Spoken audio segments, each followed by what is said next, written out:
Hello everyone.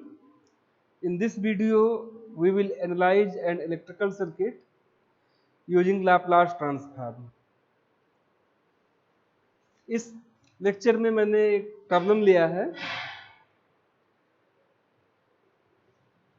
इस circuit में switch ए पर है और t इक्वल्स 0 पे स्विच को ए से बी पर मूव कराया जा रहा है। हमें करंट फाइंड करना है। The statement of problem is like this. For the network shown before switch moves from A to B, steady state conditions prevailed. Find current IT. Before switch moves from A to B means जब switch ए पर है steady state condition prevailed, सारे element अपने steady state condition में है, final condition में है। Means capacitor open circuit, inductor short circuit.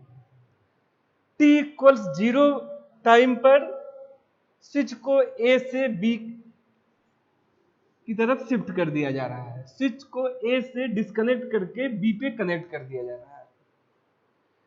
हमें IT फाइंड करना है आफ्टर द स्विचिंग ऑपरेशन।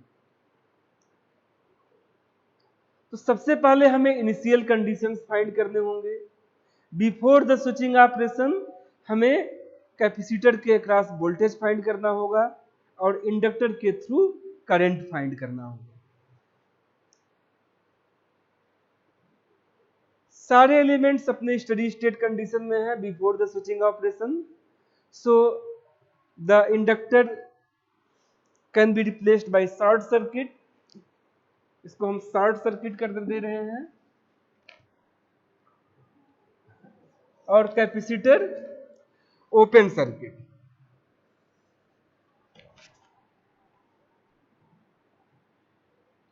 ये है circuit eight t equals 0 minus switching operation के जस्ट पहले।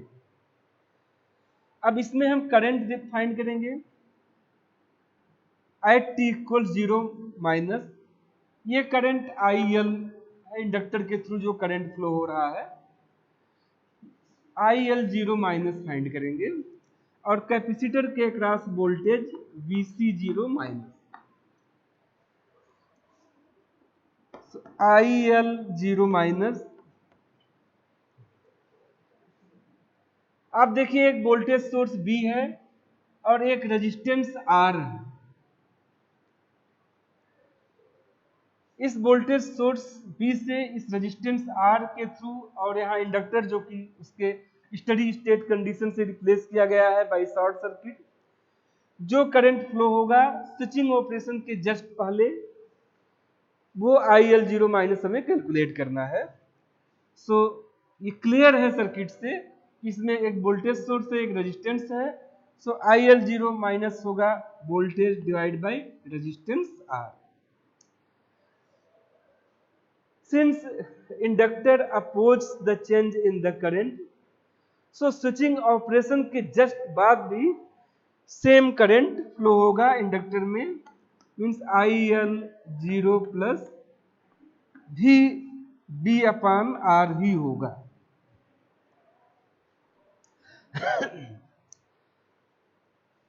अब BC 0 माइनस कैपेसिटर के cross voltage before the switching operation. तो यहां देखिए कैपेसिटर कनेक्ट था, हमने ओपन से इसको रिप्लेस किया है। One terminal of the capacitor is connected to the negative terminal of the battery, but another terminal is not connected to any terminal of the battery.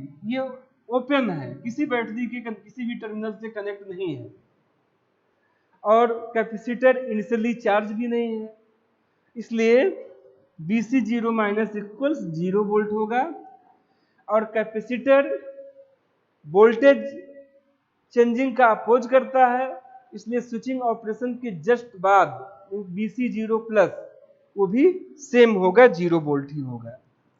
So VC 0 plus ये भी 0 होगा। इस तरह से हमने फर्स्ट स्टेप में initial condition find किया। अब हम स्विचिंग ऑपरेशन करेंगे और फिर करंट फाइंड करेंगे यूजिंग KVL। तो सबसे पहले जिन कंपोनेंट को उनके स्टेडी स्टेट कंडीशन से हमने रिप्लेस किया है फाइनल कंडीशन से, उसको लगा देते हैं। यहां हमने इंडक्टर रिप्लेस किया था और यहां पे कैपेसिटर।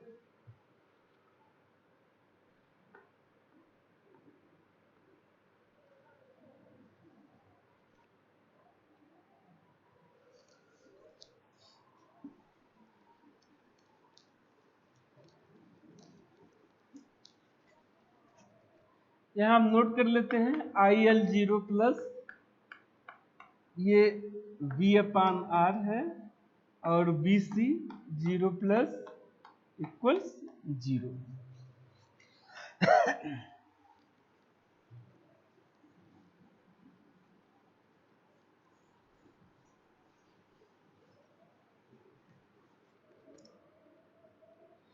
अब हम स्विचिंग ऑपरेशन करेंगे। इस सर्किट को T ग्रेटर R इक्वल 0 के लिए बनाएंगे। Circuit eight T greater R equal 0। T equal 0 पे स्विच A से डिस्कनेक्ट करके B पे कनेक्ट किया जा रहा है। तो ये सर्किट अब इस तरह से हो जाएगा।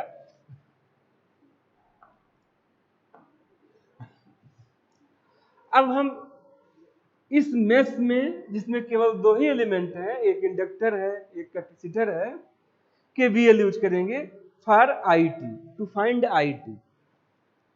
तो इंडक्टर के using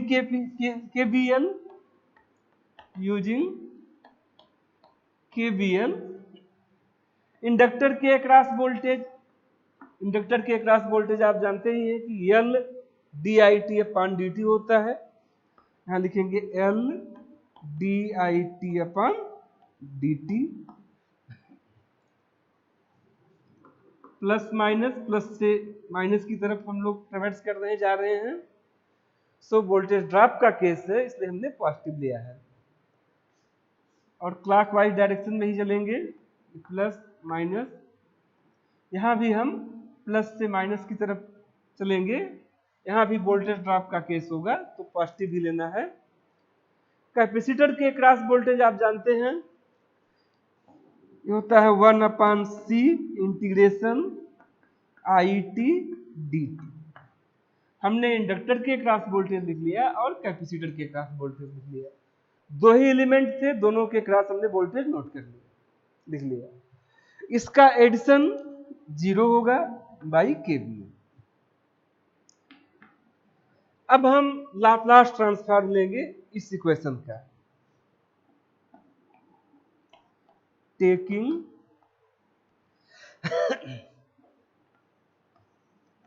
Laplace transform of equation 1।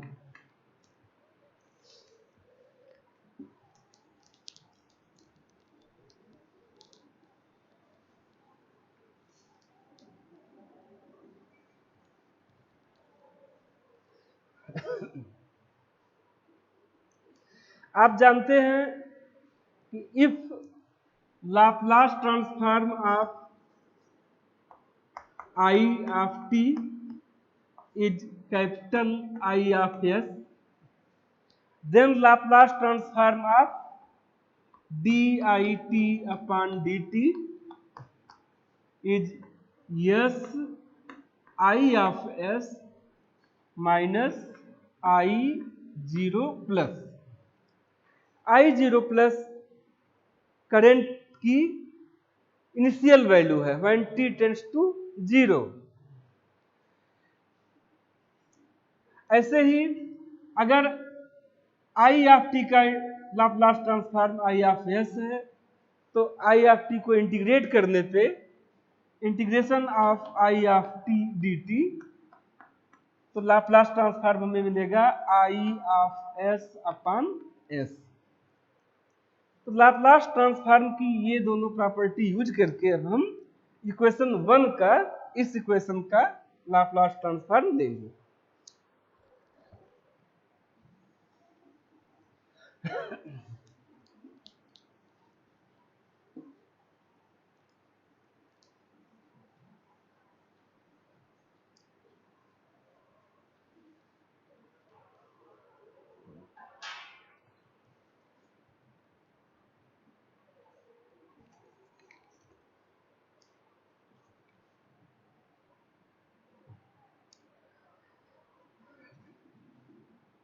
L constant है, D I T upon D T, इसका लाप्लास ट्रांसफॉर्म लेंगे तो ये होगा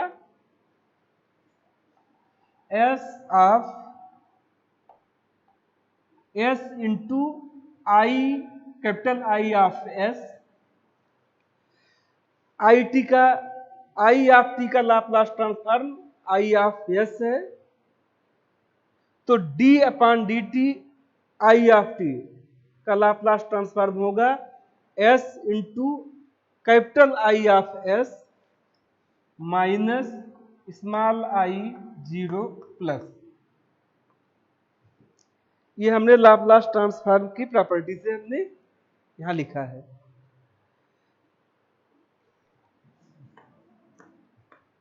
वन अपॉन सी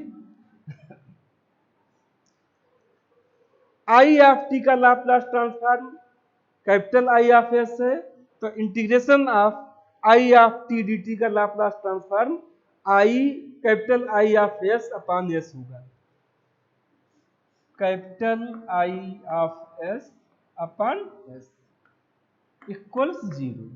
हमने लाप्लास ट्रांसफॉर्म की प्रॉपर्टी को यूज करके इक्वेशन 1 का लाप्लास ट्रांसफॉर्म इस फॉर्म में लिख लिया है।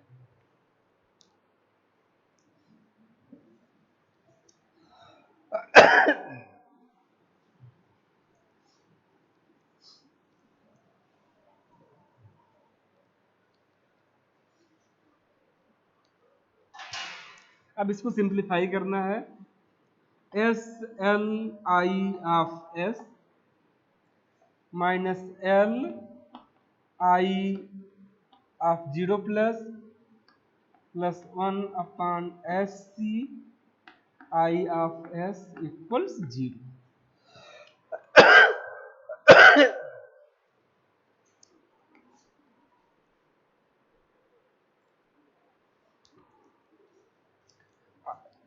और S L I of S plus 1 upon S C I of S equals L I of 0 plus I S common लेंगे, ये होगा S L plus 1 upon S C I of S equals L, और I of 0 plus जो हमने पहले find किया था आई L 0 plus, वही आई ऑफ 0 प्लस होगा, और आई एल 0 प्लस हमने फाइंड किया था वी अपॉन आर, तो यहां पे उसकी वैल्यू पुट करेंगे वी अपॉन आर। और इसको सिंपल करेंगे तो ये हो जाएगा S square L C plus 1 upon S C I of S equals L V upon are.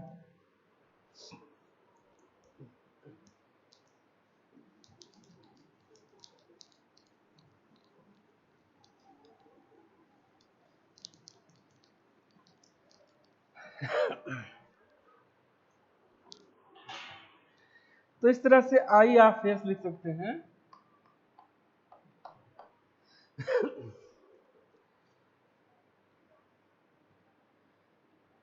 L V upon R into SC upon S square LC plus 1।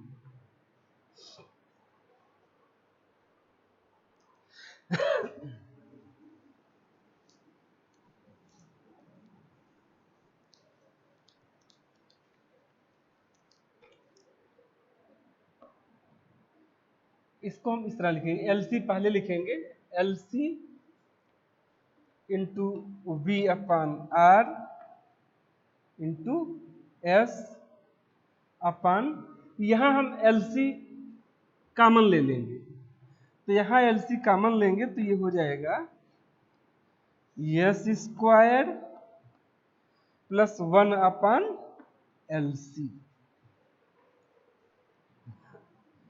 फिर LC cancel हो जाएगा, ये होगा V upon R S upon S square plus 1 upon LC,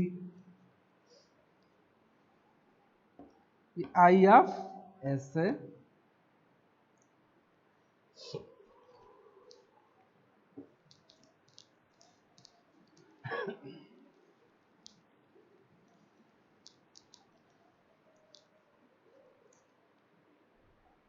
I of S V upon R into S upon S square, और इसको 1 upon LC को हम ऐसे लिख सकते हैं 1 upon under root LC square. यहाँ 1 अपान LC को हमने 1 upon under root LC whole square लिखा है। इस एक्सप्रेशन में V अपान R कांस्टेंट है, और आप जानते हैं Laplace transform of cos omega t equals S upon S square plus omega square.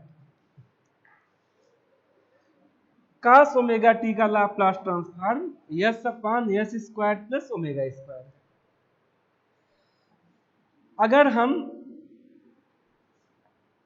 इसको यहां कंपेयर करें तो ओमेगा की जगह पे 1 अपान अंडर रूट LC है, तो अगर हम इस term I of S equals B upon R into S upon S square plus 1 upon under root LC whole square का इनवर्स लाप्लास ट्रांसफॉर्म लें तो हमें cos ओमेगा t, जहां ओमेगा की जगह पे 1 अपान अंडर रूट LC होगा, cos 1 upon under root LC t मिलेगा।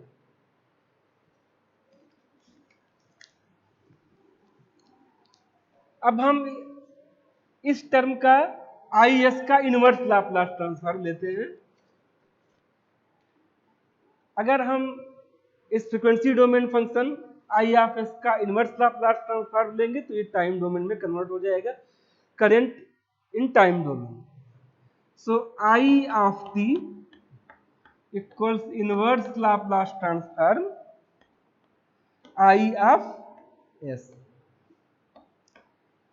V अपान R कांस्टेंट है तो इसको हम बाहर ले सकते हैं, V upon R into inverse Laplace transform of S upon S square plus 1 upon under root LC square.